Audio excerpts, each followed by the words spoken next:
नमस्कार दोस्तों, जैसे कि हमने पहले भाग में देखा था कि महाशक्तिशाली घटोत्कच और कर्ण के बीच भयंकर युद्ध छिड़ जाता है और घटोत्कच अपने 1000 राक्षसी माया का प्रयोग करते हैं और वह कभी गायब होकर युद्ध करते हैं तो कभी बादल बन जाते हैं तो कभी पर्वत बन जाते हैं तो कभी आकाश में जाकर अनगिनत बाणों की बौछार करते हैं। तो ऐसा चलता रहा दोस्तों। उसके बाद आखिर क्या होता है, कर्ण घटोत्कच की 1000 राक्षसी माया को नष्ट कर देते हैं। अब अंत में घटोत्कच एक दिव्य चक्र का संधान करते हैं। दोस्तों, माना जाता है भगवान श्री कृष्ण के चक्र के बाद पूरे संसार का दूसरा सबसे शक्तिशाली और सबसे विनाशकारी चक्र था, परंतु महारथी कर्ण ने बड़ी आसानी से अपने आम तीरों से ही उस दिव्य चक्र को हवा में नष्ट कर दिया था। दोस्तों, ये तो सभी जानते हैं कि कर्ण जैसा वीर योद्धा अपनी दानवीरता के लिए ही जाना जाता है। इसी दानवीरता के फलस्वरूप उसे इंद्र की वास्तविक शक्ति प्राप्त हुई थी। यह एक ऐसा अस्त्र था जिसे कोई भी अस्त्र काट नहीं सकता था। दरअसल युद्ध के निश्चित हो जाने के बाद इंद्रदेव को अपने पुत्र अर्जुन की चिंता सताने लगी कि कर्ण के कवच कुंडल रहते मेरा पुत्र उसे कैसे परास्त कर पाएगा, क्योंकि वे जानते थे कि सूर्यदेव का दिया हुआ कवच कुंडल जब तक कर्ण के पास है तब तक उसे कोई भी नहीं हरा सकता। इसलिए इंद्रदेव ने छल का सहारा लिया और एक दिन जब कर्ण सूर्यदेव को जल अर्पित कर रहे थे तब इंद्रदेव ब्राह्मण का वेश बनाकर उसके पास पहुंचे और कर्ण से उसके दिव्य कवच कुंडल मांग लिए।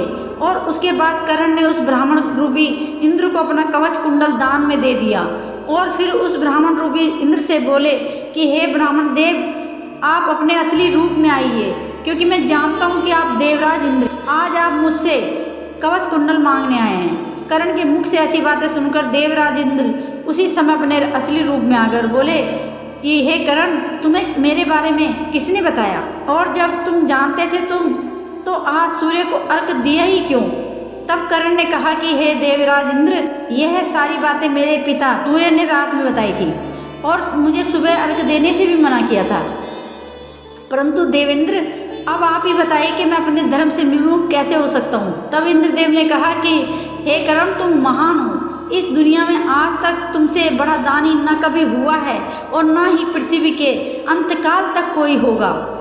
आज के बाद महादानवीर कर्ण के नाम से तुम जाने जाओगे। इसके अलावा मैं तुम्हें अपनी वास्तविक शक्ति भी देता हूँ। इसका इस्तेमाल तुम सिर्फ एक ही बार कर सकोगे।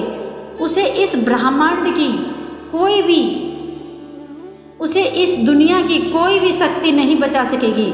और इसके बाद देवराज इंद्र वहाँ से अंदर ध्यान हो गए। और शुरू हुआ तो कर्ण ने अपनी यह शक्ति अर्जुन के लिए बचा के रखी थी, लेकिन भगवान श्री कृष्ण ने भीम और हिडिंबा के पुत्र घटोत्कच को युद्ध में शामिल करके इंद्र की दी हुई वास्तविक शक्ति को चलाने पर विवश कर दिया था।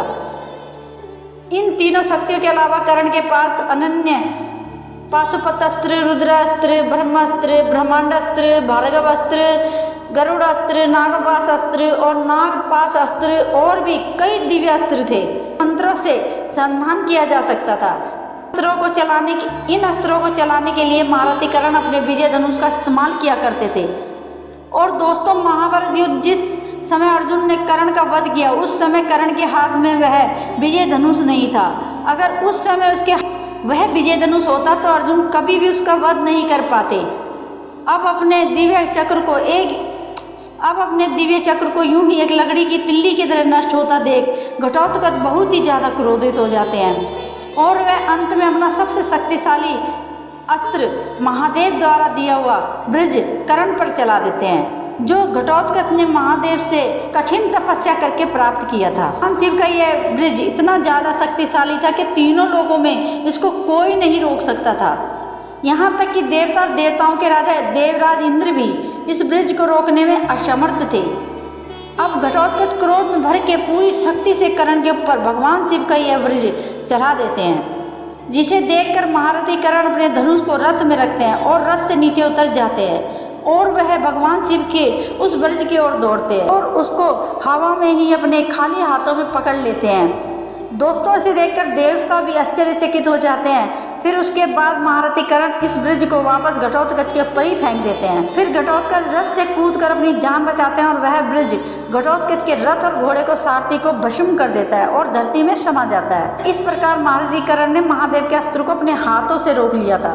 अगर आपको वीडियो पसंद आए तो वीडियो को लाइक करें और कमेंट करके हमें ज़रूर बताएं कि आपको वीडियो कैसा लगा। थैंक यू सो मच दोस्तों।